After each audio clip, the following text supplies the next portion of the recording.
Жалпы өз басым сапарға шығуды, саяхаттауды, жер көруді, ер көруді дәстүрге айналдырғанмын. Осы Қазақстанның барлық түкпірін аралап шықтым десем болады.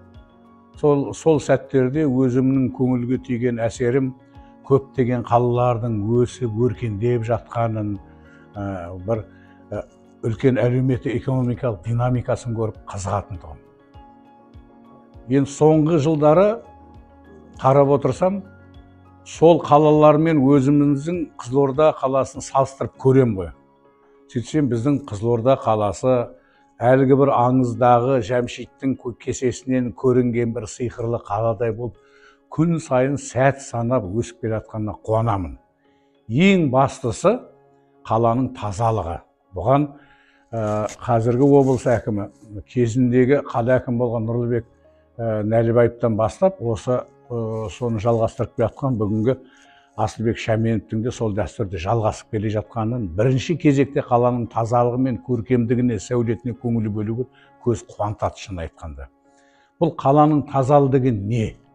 Бұл сол қаланың адамдарының тазалығы, ардың тазалығындай, көңілдің тазалығындай бір айналаға бір шуақ шашып тұрады. Сондықтан мен мына қызылордалықтардың осындай өзіміздің қаламыздың көркеюіне үлес қосып жатқанына қуанамын.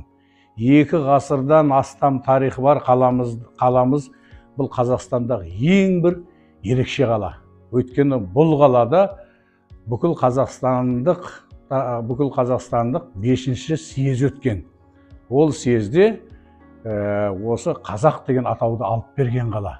Бұл қаланың кезіндегі тас жолдарында Сәкеннің, Майлиннің, біздің Заңғар, Алашорданың ардақтыларының табанының ізі әлі күнге дейін сайрап жатқанда. Бұл соншалықты тұла бойы тұнған тарих қала. Сондықтан біз мынау әрбір қала күнін тойлау сәтінде осы бір тарихи сәттерді ұмытпауымыз керек. Көшелерде келе жатқан кезде, бір кезде қазақтың арманын ойлап, шәкет кеткен ерлердің бір тілегін жалғастырып жүрген жандар сияқты көрінуіміз керек. Сондықтан мен мына қала күнінде осы қызылордалықтарды, оның ішінде мына қалалық әкімшіліктің осы жасап жатқан жұмысына мен ризамын. Екіншіден, шынын айтуымыз керек, егер халықтың өзі осы билікпен бірлесіп, өзіміздің қаламыздың әлеуметтік, экономикалық сәулетіне, рухани келбетіне көңіл бөлмесек, мұндай қала болмас деп ойлаймын. Қазір есеп бойынша бізде 300 мыңнан аста халық бар дейді, ал шынын айтқанда 400 мыңға жуықтауы мүмкін. Енді келіп атқандар бар.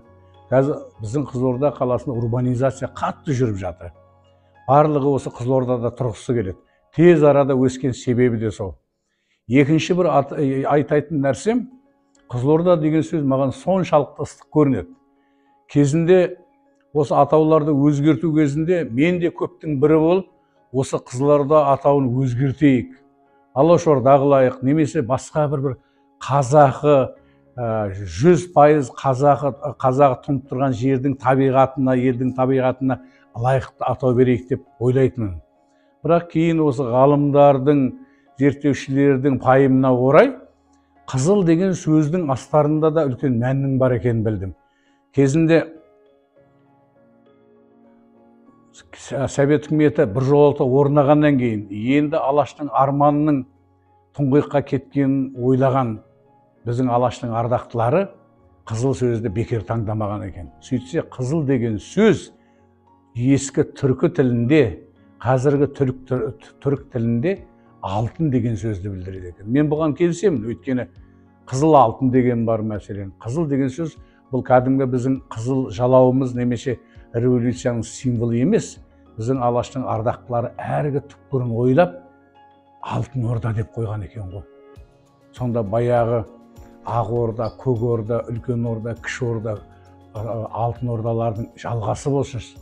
Біздің мына осы жаңа заманда осы қазағымыздың бір болашағының бастауы болсын деп, әдейі Қызылорда қойған екен. Сондықтан бұл сөздің өзі бізге ыстық деп ойлаймын.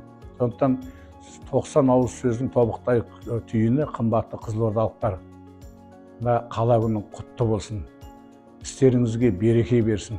қай уақытта да осы қаланың өн бойында жайнап, жасарып, күн сайын өсіп, өркендеп жүре берейік. Бақытты болыңыздар.